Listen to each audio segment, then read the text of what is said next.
That's a strange place to pick up your Tesla. Whoa, whoa, what is this? What is this person doing? I'm taking shots at the enemy. I'm gonna make it to the top, leave a legacy.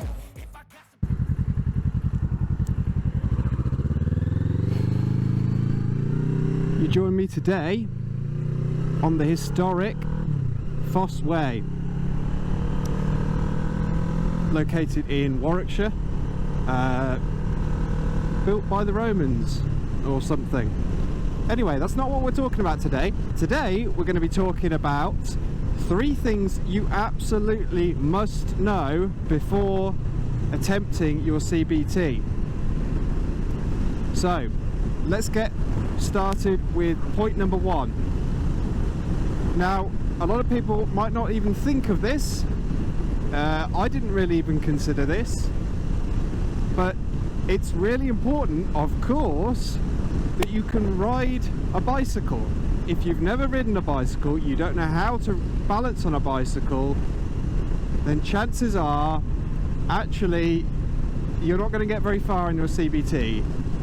You'll probably get precisely nowhere, because they do not have enough time to teach balance on a bicycle. They would just expect you to be able to do that when you go. I have had 2 CBTs, and I can say these points, you know, with a reasonable amount of certainty, because there are 2 different CBTs from 2 different companies. I truly believe that no CBT place will teach you how to balance on a bicycle. You kind of need to know that first. So that is point number 1 of something you absolutely have to know. The second point, something you also absolutely have to know before you go for your CBT, and this is absolutely mandatory. You have to know the highway code. Now, you would expect that maybe with it being compulsory basic training, that they would train you on the highway code as well, but no, they expect you to know exactly how the road works, to be honest. Now, obviously they will teach you things that are specific to riding a bike, but they will expect you to know how the road works and the highway code, really. And this is quite an interesting one, really, because I feel like there's a lot of 17-year-olds, 16-year-olds even, who go for their CBT and don't even consider the highway code. I'm not sure whether I really considered it very much. I think I had a good understanding about how the road works. Oh, thank you very much. I think I had a good understanding about how the road works. Whoa, whoa, what is this? What is this person doing? On the phone, by chance? Swerving all over. Yep, on the phone.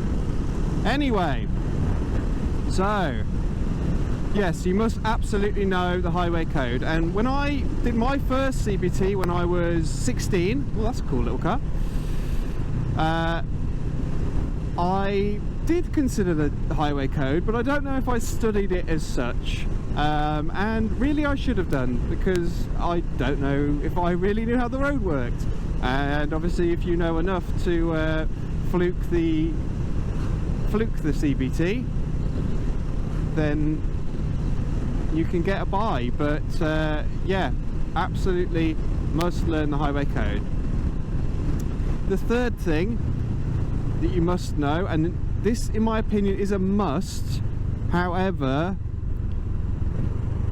the CBT will train you on this if necessary, but I think you're doing yourself a big disservice if you don't do this, and that's just to research the controls of a motorbike and how a motorbike works. It won't take you very long. You could just Google it. It'll take you 10 minutes, 15 minutes. Just research it. Just research how the controls work, and this is especially important for a manual bike.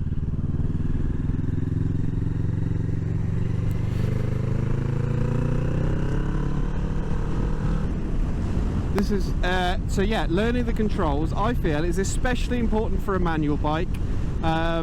Just give it a go. Have a look at a YouTube video, Google it. As I say, you're really not helping yourself out by going in there without a clue about how motorcycles actually work. So if you just spend a little bit of time beforehand, look it up, you'll really be doing yourself a massive favour there. So yeah, there you go. Those are my 3 main things that you must know for your CBT. There's quite a lot of other things that are, you know, optional. If you can practice, if you have somewhere on private land to practice, you'll be doing yourself a huge favour. But not everybody else has that. I say not everybody else, I don't have that. Not everybody has that option. Not everybody has the option to practice on somebody else's bike on private property.